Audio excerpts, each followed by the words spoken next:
Good afternoon, everyone. We're just getting settled here. We will start in about a minute or so.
All right.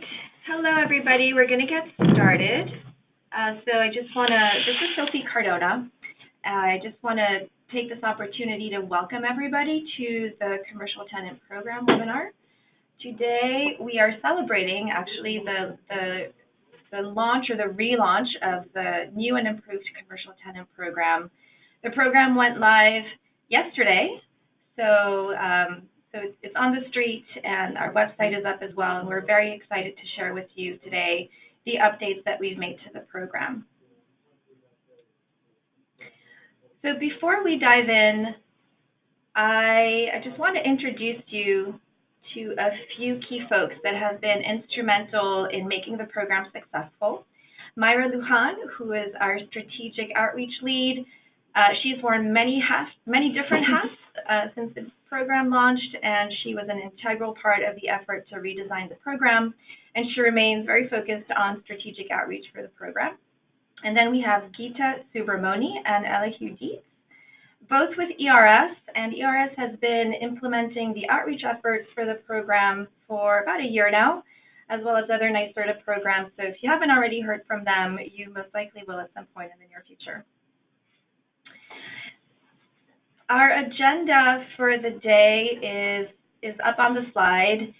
We'll leave some time at the end for Q&A, so you're all muted. If you would like if you do have a question, please type it in to the box in the webinar module that says questions. There is also a field that says chat, but please don't use that. If you can, use the field that says questions and type in your questions as they come up. We'll also send the slides to everyone at the end of the presentation, and the webinar is also being recorded. So what is the Commercial Tenant Program? For those of you on the line who aren't familiar with the program program supports commercial tenants and landlords who wish to create more sustainable and energy-efficient workplaces that not only engender reduced energy consumption, but that also promote a host of other non-energy benefits, right? So including better engagement with tenants or occupants, wellness, increased productivity, occupant satisfaction, better retention and talent attraction. All of those things generate value beyond energy savings. So through this program, we really want to support all of those efforts, and we're doing that by funding the technical assistance that is necessary to make these efficiency projects happen. And that funding ranges between 50% and 100% of the technical assistance costs. And obviously, we'll go into more detail on all of this in the coming slides. So for some context, here's a snapshot of where we are with the program currently. After a bit of a rocky start in 2016, we've gotten a lot of traction, and we currently have almost 430 tenant sites in the program. We've worked with 30 different building owners, as well as 13 portfolios. And all in all, we have 19 very active consultants in the program. We've issued a little over $2.5 million worth of incentives, and we're rolling out the new program with a fresh $6 million. And we've also extended the program to the end of 2020. So there's 2 full years of the program, and then obviously if the program continues to be successful, it'll be extended beyond that as well. So why is the program changing? There is always room for improvement, obviously, and as we continue to gather market intelligence as we go along, we collect feedback from our consultants and our customers. We continuously identify opportunities to close gaps where we can. And then, of course, there's a lot happening in the market right now, with local laws and new legislation, new technology, and wellness. Wellness is the new lead, as you've likely heard. So it's a good time to capitalize on the focus around tenant engagement. And then, of course, we're always looking for ways that we can increase our impact in the marketplace and drive deeper and faster energy savings and carbon reductions in our target market sector. And to do that, we obviously need to be flexible. We need to target larger customers and support more projects, as well as other innovative approaches to integrating energy efficiency in tenant spaces. So that really was our overarching aim with the revamp of the Commercial Tenant Program. Just so that to alleviate any confusion, the old program, for those of you who are familiar with NYSERDA, program parlance, the old Commercial Tenant Program was PON 3308, Program Opportunity Notice 3308. The revamped program has a new PON number. It's PON number 4072, and that is really just a technicality. The program, we've kept the name of the program the same because this is really a continuation and expansion of the Commercial Tenant Program.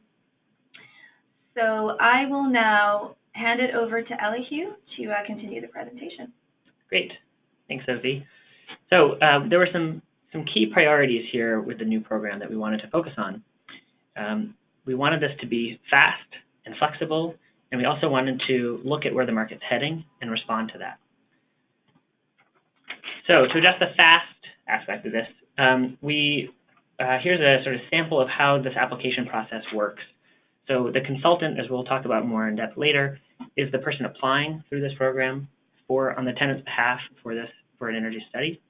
And we've seen final payments be issued in as little as 3 months. So it goes from beginning of this process to the very end in as little as 3 months. This is designed to fill in some of the gaps and be a little bit faster than other NYSERDA programs that are somewhat similar, like FlexTech or the new Commercial Tenant Program. Or the new construction program. And then there's also an emphasis here on the final report being addressed to the tenant. So the final report is not for NYSERDA's sake. We don't want it sitting on a shelf somewhere. We want the tenant to really feel like it's useful to them and a guidance document that's addressed to them. Obviously, there will be technical material in it that NYSERDA will be checking, but that it should be really addressed so that the tenant sees it as approachable.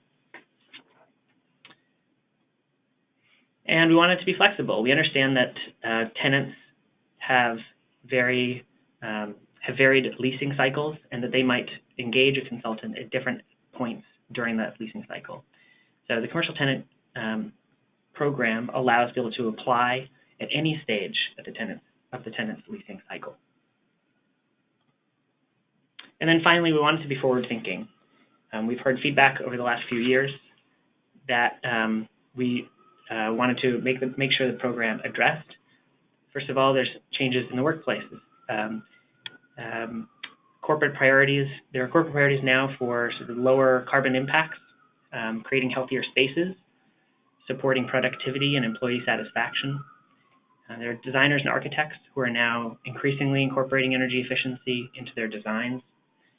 And there are new state and local guidelines or rules that mean that commercial offices will need to reduce their energy impact. We've called out a few of them here. There's an 80 by 50 goal, which I'm sure many of you are familiar with, the goal to reduce emissions by 80% by 2050, and that's statewide. And then here in New York City, there's Local Law 33, which will put building energy efficiency grades on all large buildings in the city, much like health code standards. And then there's also Local Law 88, which will include office spaces will need to be sub-metered that are larger than 5,000 square feet. And under debate right now is Intro 1253, which will limit greenhouse gas emissions, put a cap on greenhouse gas emissions for buildings by 2030. So in that context, what is the impact of commercial spaces in particular? Well, you can see here that in the built environment, that offices represent 59% of the square footage. And within that 59%, they use 77% of the total energy used. So there's a huge opportunity here within office spaces in general in New York City to address emissions. Within those commercial buildings, the tenants themselves, which has historically been a very hard area to address, those tenants represent 40 to 60% of the building's total energy usage. So with that challenge in mind, how do we engage tenants? How do building owners engage tenants? And how do we address tenants' desires to improve their spaces from an energy efficiency point of view and also from a health and wellness point of view? So getting into the specifics of this program, I just want to outline some stakeholders here and be clear from the outset of who we're talking about. So as I mentioned earlier, the consultant actually applies to this program. And this could be an energy design firm. This could be an architect.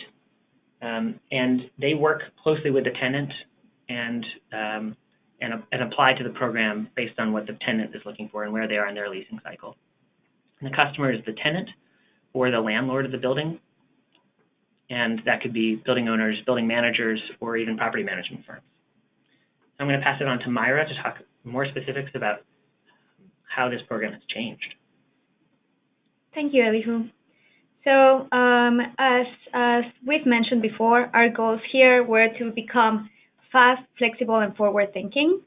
And in order to do that, we really try to streamline the program and make it easier to understand and much easier to use than in the past.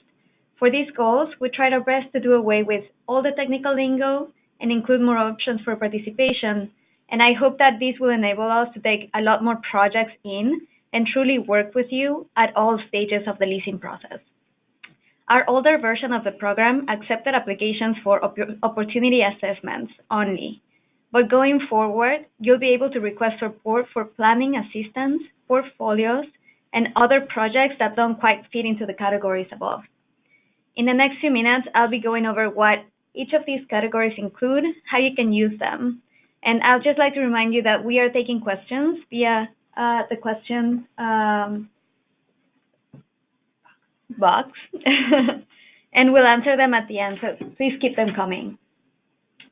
So diving into what the opportunity assessment category will mean. Our goal with this category is to enable the customer, being the tenant or the landlord, to make informed decisions about designing their space or about improving their current space. We have seen time and time again throughout the life of this program that when the information is available at the right time, both tenants and landlords do choose to go for a more sustainable route in their designs. By making these incentives available, we want to enable you to spend more time thinking through the design decisions and really truly evaluating all of the options that you have. So the game that NYSERDA incentives play here is really allowing for more resources, more time, or more people in your team to really give you what you need to see. So when would you want to request this kind of incentives for opportunity assessments? That's whenever you have projects that identify opportunities to improve a space in terms of energy efficiency, comfort, or wellness as well. Opportunity assessment projects will generally help the consultant and the customer team develop goals, engage the design team, and build a business case for improving the space. These projects tend to start with a study or an audit of the space in question. They identify potential measures, and then they evaluate the expected cost, the financial returns, and all the additional benefits. The final product of this kind of project will be a report that is actionable, it's concise, and it's clear with all of the information that your customer needs to make decisions on whether and how to move forward. So as Elihu said, the report will be actionable and will be directed to your customer, whether that is the landlord or the tenant, so that they can make a decision and decide whether there's a project here that they want to move forward or not. So diving into opportunity assessment a little bit more, there's really plenty of opportunities both for tenants or landlords to engage with the consultants at each step of the leasing cycle. The main takeaway here is that it's really never too late or too early to start the conversation. And NYSERDA will work with you at any time a valid opportunity arises. So there's incentives at any point. They can be directed to landlords or to tenants, and it's really up to consultants to enable these kind of projects to come forward. For tenants, this means you can work with even before you've signed a lease, so while you're planning your move or you're selecting a space, as well as while you design or build your space, or even after you've moved in, there's plenty of options. And for landlords, what that means is that consultants can help you engage your current tenants through tenant engagement initiatives, improve their spaces, but you can also, before you put up a space for lease, work with us to make it more sustainable and provide better options. So I wanted to give you some more specific ideas for what will fall under opportunity assessments, specifically for planning and selection stages before a lease is signed. Landlords, for example, can use NYSERDA incentives to work with consultants and develop tenant design guidelines, for example, including recommendations and requirements for new tenants. We've seen a couple of these projects come forward, and landlords seem to find them very positive and very helpful. They can also use it to have an expert design a more efficient, or I like to say a better fit out, or review the current fit out offerings that they have. So we hear from landlords that they usually have fit out models that they offer to tenants. You can always have a consultant review them and help you work them out so they are more sustainable. For tenants, what this means is that for example, they can use incentives to work with your consultant to inform them on the energy efficiency potential and the expected energy costs of any sites that you are looking into before you make your final decision for when you're moving to a new office.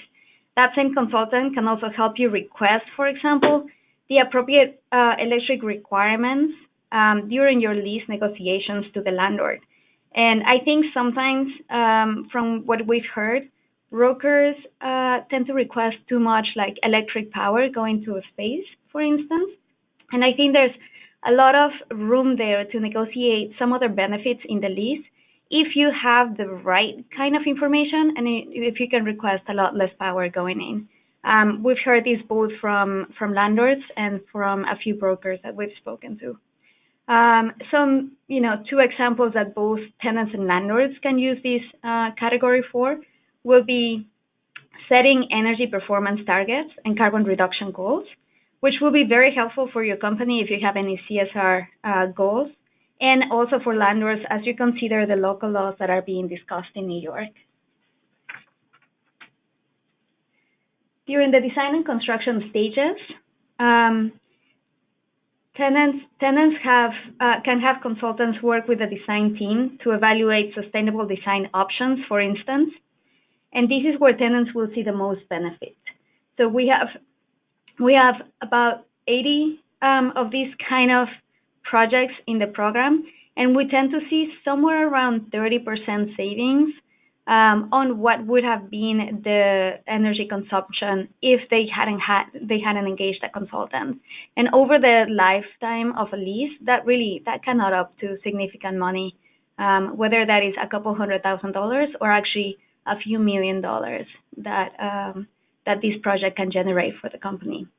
They can also do a third-party review of their construction or renovation plans to pinpoint any efficiency improvements. So if you've already hired an engineer, you can also have a third-party review of those designs just to make sure that, there's no other improvements that you're missing out on. And they can also use incentives to do energy modeling of new offices if you are considering LEED interior designs and construction. There's a lot of points that can be gained from energy modeling and from energy efficiency categories. So there's definitely a lot of synergies between LEED and the NYSERDA program. Landlords will be able to use incentives to reduce your energy usage at the master meter level, which, as we've mentioned, will really help you support your tenants, but also be able to comply with the local laws and the CSR goals that we have. And generally, what you can do during design and construction is understand what savings are possible and what the financial benefits you can expect from participating in this. So last but not least, occupancy and operation stage. This applies to tenants and landlords that have, after the lease has been signed, the space has been constructed, and once you have moved in. There's I've spoken to a lot of people who will think it's too late to participate and improve the energy profile of the space, but that's, as we have seen, not the case. Landlords, for example, can look to do tenant engagement initiatives and reduce energy consumption at the master meter level. We've seen that through either education of the tenants or through competition of tenants. And tenants could also engage their employees so that the employees understand the features of the office that they designed. So after they have moved in, really understand what are the motion sensors doing, where are the thermostats, if there are comfort issues, can they address them, or is there anything that they can do before calling the engineers. The employees will really appreciate knowing that their company went above and beyond by participating in this program, and knowing that they have a much better working space than they would have otherwise. And then there's also educational initiatives that can be used to reduce plug load and to have tenants understand, as I said, just thermostats and lighting. I've been looking at the potential energy savings for something just addressing plug load through educational initiatives with tenants, and we see potential savings of a couple $1,000s also on a monthly basis. So generally, the way we will see opportunity assessments during this phase would be by conducting energy audits and retrocommissioning studies that will help identify operational opportunities mostly. We tend to see the equipment, for example, isn't always functioning correctly. I've seen a lot of economizers that fail open, a lot of thermostats with settings off, and just a lot of no-cost, low-cost options that once you look at the space, you can actually identify and will give a lot of benefits beyond just financial. So that was a general overview of opportunity assessment. Opportunity assessment, I think, will be where we'll see most of our projects and most of our incentive dollars going. But we also wanted to offer something closer to a turnkey concept here. And for that, we included the planning assistance category. This will help us. This really means that once a customer has looked at a report that you did or that they did before going through this program and has decided that they actually want to do something, you can then offer to help them plan the process and receive NYSERDA incentives for that. So what that would look like would be just general assistance, sizing the equipment, sourcing the equipment, and planning implementation of any of the measures that they decide to go with. So we don't want to just have engineers hand over a report and then just walk away and let the customer figure out what to do with that. We want to help you develop a project there and install all of the measures and then make sure that they're installed properly. Moving on to portfolios. This is also a new category that we included in the program. What it really means is that we want to streamline the applications from any portfolio that comes in.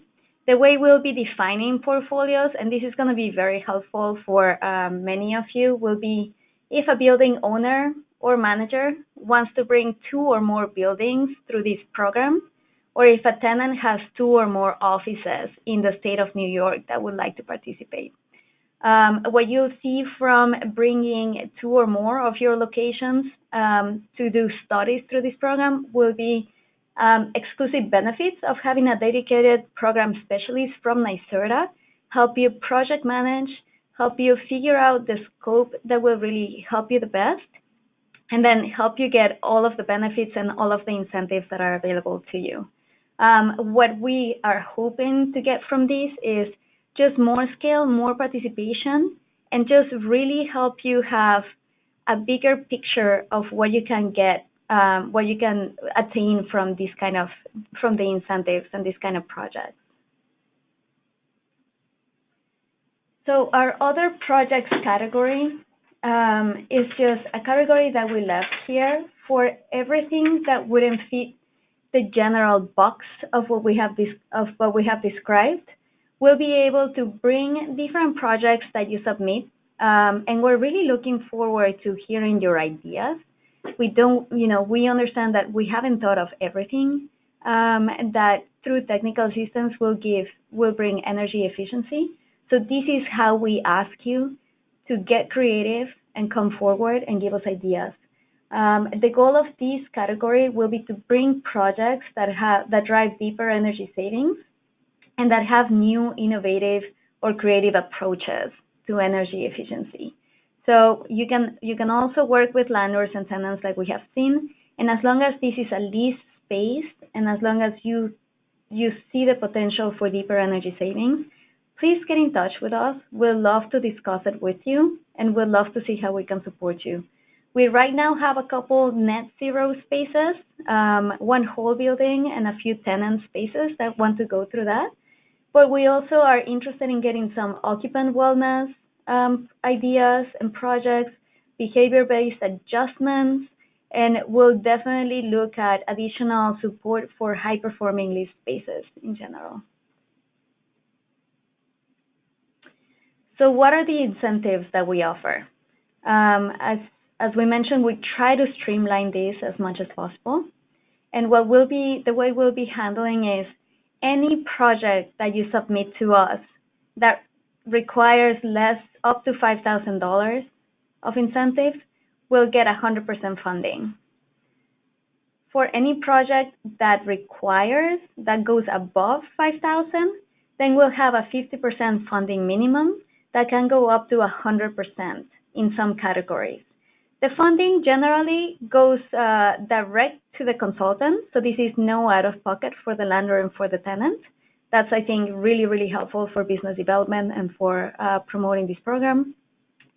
And will be disbursed in its totality at the end of the project once we've received your report and once we've approved it. The opportunity assessment category is eligible for 100% funding if the ECMs are implemented, and we have more detail in our website, so please do get back to us about that. And portfolios will also be eligible for all of the above categories, plus the free program specialist support. The funding caps have been greatly increased, and we really think that these will generally cover all of the needs for that technical assistance for both tenants and landlords, and hopefully for portfolios. So if you are a consultant that hasn't used this program, we can help you get qualified on an ongoing basis. We will be providing a list. There's a list of qualified consultants on our website. We currently have 19 or 20 active consultants that have brought in all close to 500 projects. But all FlexTech consultants and new construction program consultants are also pre-qualified. If you're interested in becoming an active consultant, just contact us. We'll be looking at the following requirements. that the main consultant doing the projects has at least 3 years of experience, highlighting energy efficiency expertise specifically. And we will verify that by looking at 2 work samples that you can send us. That will be 2 energy efficiency reports from the last 2 years that you have done, and that include the general report with executive summary, your calculations and your data, and your customer contact information. So this is something we do on an ongoing basis. It takes about 1 to 2 weeks to get qualified. So don't be shy, and be sure that it is easy to participate, and it's very flexible now with us. So with this, I'll pass it on to Gita, who's now going to just close the webinar. Thanks, Gita. Hi, everybody.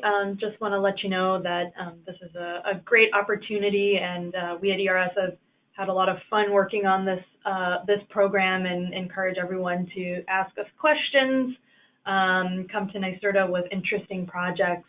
So we're here to help you, both NYSERDA and our outreach staff here at ERS, if you've got questions on how to participate, if you need a little brainstorming on how to develop business in the tenant space, if you would like us to help you get buy-in for your companies who are, for those of you who are consultants that are interested in participating, or if you are a commercial tenant that's interested in getting buy-in from your management team or folks that make decisions, we're here to help you and bring you the information from NYSERDA on what's available, what's possible through this program. So use us as a sounding board. Use us if you've got questions on the program or are not sure who to talk to. We're here to help you, and it's a really great, exciting time to participate in this particular program, especially with all of the changes going on, not only in our culture around energy efficiency and sustainability, but also with rules and regulations coming down from not only the state level, but the city level on becoming more energy efficient and more sustainable. So just want to emphasize we're here to help you. So I think at this point, we'll take some questions. Here is a contact information. So I also want to point out that there's some new stuff on the Commercial Tenant website for folks to look at with the launch of this program revision. So please access the website. There's also a lot of really good case studies of consultants and tenants that have participated with some really amazing photos on how beautifully designed the spaces are while being energy efficient and healthy for employees. There's also an email address here where you can reach NYSERDA directly. So I just want to remind everyone to type in questions in the question box on your GoToWebinar control panel. We'd be happy to take them during the time left on this webinar. We could also take them offline if you would like to email, set up a phone call, or get in touch with us otherwise. Here is contact information for Myra, myself, and Elihu as well. So if you want to have an individual discussion about a specific space or a specific project, or have questions about the program, we're happy to engage with you and be of assistance any way we can. So we'll give everyone a minute or two to type questions into the question box.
All right, we've got a question. This one is on behavior-based programs. What types of initiatives have you seen, Sophie and Myra, proposed for the program, and where did they fit in with the new iteration of the program? Yeah, so that's a great question, actually. We're certainly very interested in looking more closely at behavioral strategies to engage tenants in energy efficiency. There are many different behavioral strategies out there, from competitions and challenges to trainings and education, to how you frame information, to how you prompt people to engage in certain behaviors. It's a wide gamut of potential strategies that you can employ. These are things that we would most likely take through our other projects category, and as long as there's a potential for energy savings, as long as there's an opportunity to develop some kind of a methodology that can link the behavior strategy to some kind of energy savings, even if it's just an estimate, that's definitely something that we would be interested in supporting through the program as well.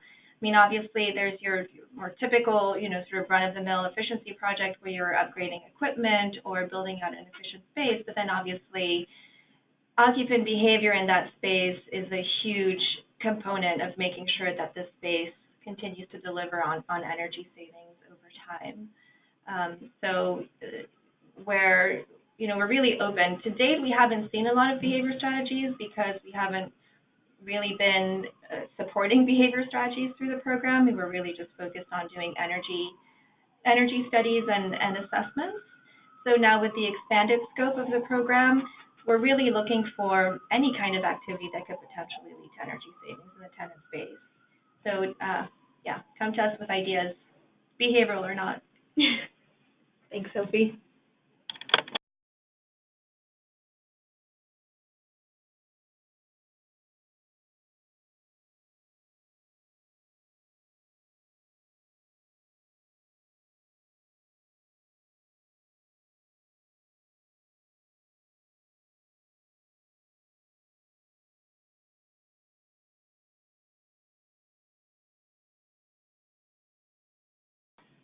Another question coming in. This one is on project size. What is the average project size in terms of square footage for tenant spaces?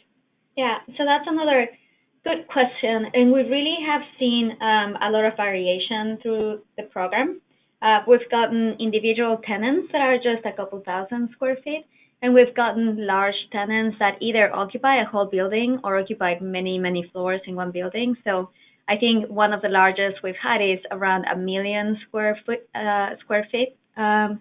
What we have seen really, and this is something for you consultants to keep in mind, is that most of the benefits have come from spaces that were above 10,000 square feet. And generally, the earlier in the lease cycle that they engage, the more benefits and the more savings that we have seen.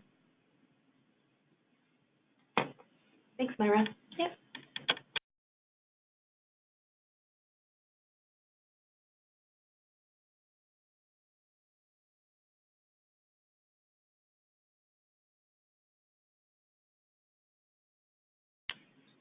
Another question is, do you have to do an opportunity assessment as the first step before you do planning assistance, or anything beyond that? Yeah, so that's another really good question. You do not need to, that's a short answer, you do not need to have done an opportunity assessment with NYSERDA before you apply for that kind of incentives. As we said, it's never too early and it's never too late to come and speak to us. If you've already done an energy assessment, you already have your report and you know exactly what you want to do in your space, you can come to us and get that additional monetary support in terms of incentives to have a consultant help you plan it and help you get installed. And even after it's installed, just make sure that it was done correctly. Another question coming in. Question is, does NYSERDA provide money for implementation of the actual measures? Do you want to take that? Sure. So this is an important point to clarify. I'm glad this question came in. The program does not provide funding for implementation of ECMs. It provides funding to cover the professional services fees of the consultants that are providing the technical assistance on these projects, right? So the consultants that are doing the energy analysis, the assessments, that are helping with the planning assistance, but not the actual implementation of measures. There's sometimes confusion around the fact that in order to qualify for 100% of the technical assistance fee reimbursement, you need to implement some of the ECMs in the report. So, you know, if you qualify for 100% incentive in the opportunity assessment category, that means that the tenant has taken action based on the recommendations that came out of the report, and we're just simply then paying for 100% of the cost of the opportunity assessment, but we're not actually paying for the implementation of the measures. Yeah, just to add on to that, we would expect that a proper opportunity assessment will also look into what other incentives there are. So generally, you know, the customer or generally the consultant will give the full information that they need to in order to do this. Thank you.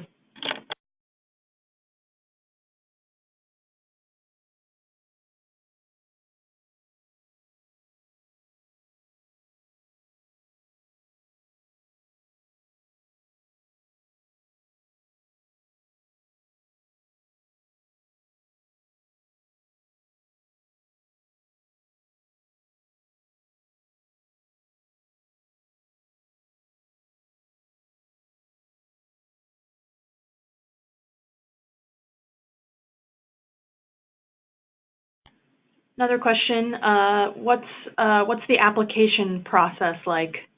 Yeah, so that's a good question, and we'll have more information about that on the website, but you can always contact us if you're unsure about what is required. Our application process is very streamlined as well. We'll want to see a scope of work, so we'll want to see what kind of work you are proposing to do with a description of the space. A budget that you're expecting will be required, and then just a very simple application form. It's a one-page signature that your customer will need to give us, so whether that is the tenant or the landlord. This is all submitted online through our Salesforce portal at no cost to you. And then we have our project manager who will review it and get back to you within just a couple days. So I think up until now, we've been able to review and contact all prospective applicants within 5 working days. So it's a very fast application process. We understand we're working with tenants, and we understand that the timelines can be very tight sometimes. So we'll make sure that we do not get in the way of you being able to do the work. Thanks, Myra. I think keep your questions coming. We'll leave the line open for another few minutes in case there are any questions still coming in. So stay tuned for a few minutes and type your questions in.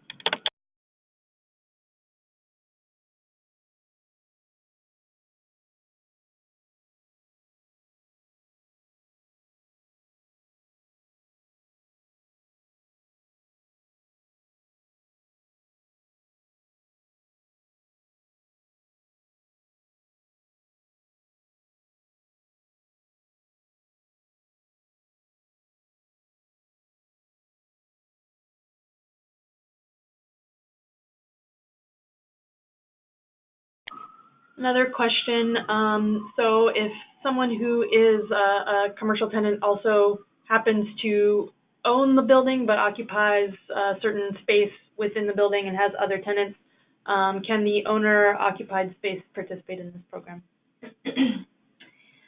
Yeah, so that's also an important clarification to make, and that is one change that we've made to the program. So basically, owner-occupied spaces are no longer eligible to participate. If there are, other tenants in the building, those or other tenants can certainly participate, but the owner-occupied spaces cannot receive funding from the program. Yeah, I think they will be eligible to receive funding from other programs, right?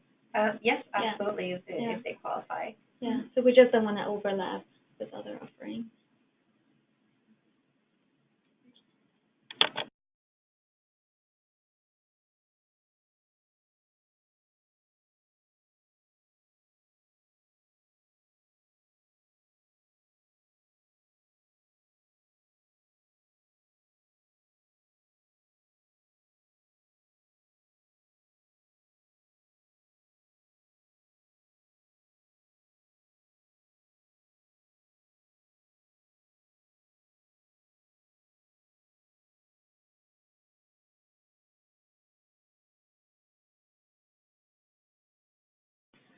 All right, everyone. It looks like we have gotten all the questions that have come in. Although, if something occurs to you at a later point, please get in touch. Again, we'll be distributing the slides to everyone that registered to the webinar.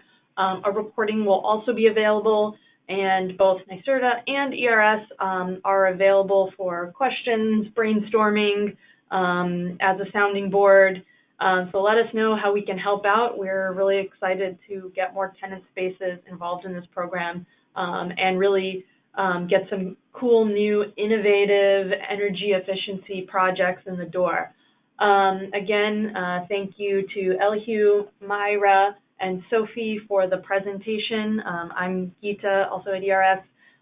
Please get in touch with us again, and thank you for attending this webinar.